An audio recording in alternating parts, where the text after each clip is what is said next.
Dalam seminggu terakhir, Rusia menarik pasukannya di utara Kiev masuk kembali ke Belarusia, kemudian menarik pasukan kembali ke arah Donbas. Ada analisa lapangan dalam penarikan tentara Rusia di utara dan sisi barat laut Kiev, termasuk mundurnya dari kota Bucha, yaitu bukan mundur Rusianya, tapi memang kalah diserang counter attack tentara Ukraina. Berita dari Ukraina tentunya hal tersebut. Sementara dari pihak Rusia mengumumkan ditarik keluarnya karena target utama Rusia adalah hanya mengambil Donbas, di mana majunya pasukan Rusia mendekati Kiev adalah untuk menghalangi serangan Ukraina ke wilayah Donbas. Ini dengan mundurnya Rusia di utara Kiev, apakah berarti secara kemungkinan 70% Rusia gagal dalam penaklukan Ukraina?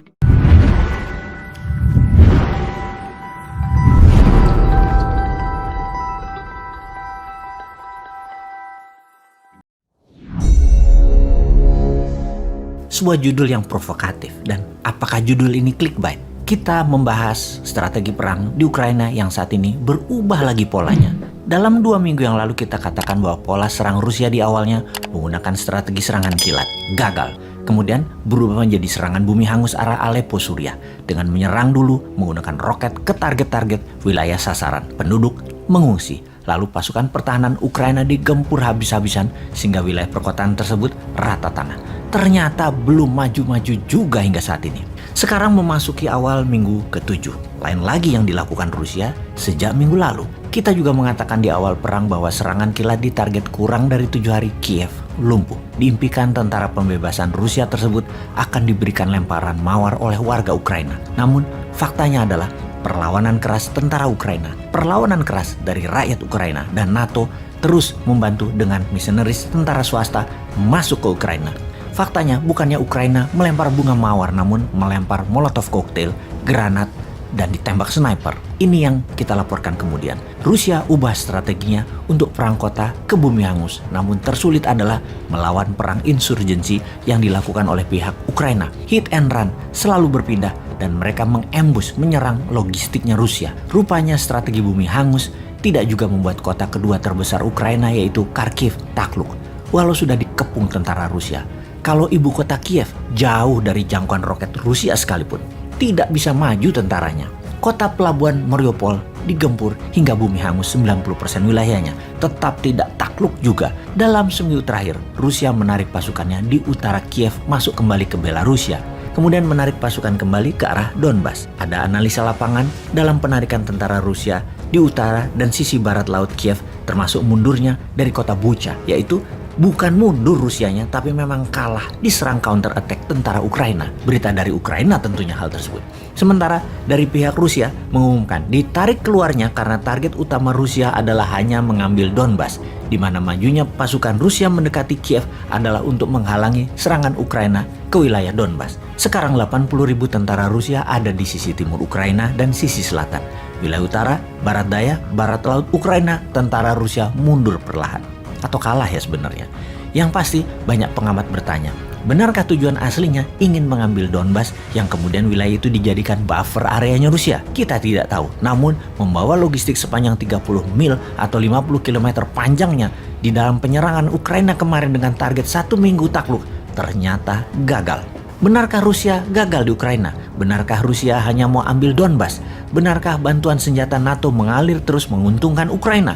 Dan tentara Ukraina lebih siap secara mental terhadap perang dengan Rusia ini. Dengan mundurnya Rusia di utara Kiev, apakah berarti secara kemungkinan 70% Rusia gagal dalam penaklukan Ukraina ini?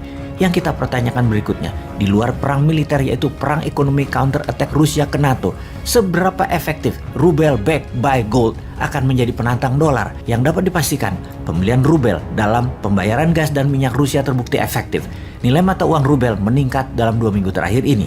Kita juga semua tahu, sejak penyerangan Rusia ke Ukraina, Amerika telah membangun kekuatan unilateral untuk banyak negara bergabung melakukan sanksi ekonomi terhadap Rusia, di mana salah satu yang terpenting adalah SWIFT, transfer dolar antar bank yang ditutup dari akses bank Rusia, sangat memukul Rusia. Total, Amerika melakukan 5.314 sanksi kepada Rusia sejak pertengahan Februari 2022. Di antara sanksi tersebut yang terutama melarang dunia, termasuk Eropa, untuk membeli gas dan minyak Rusia.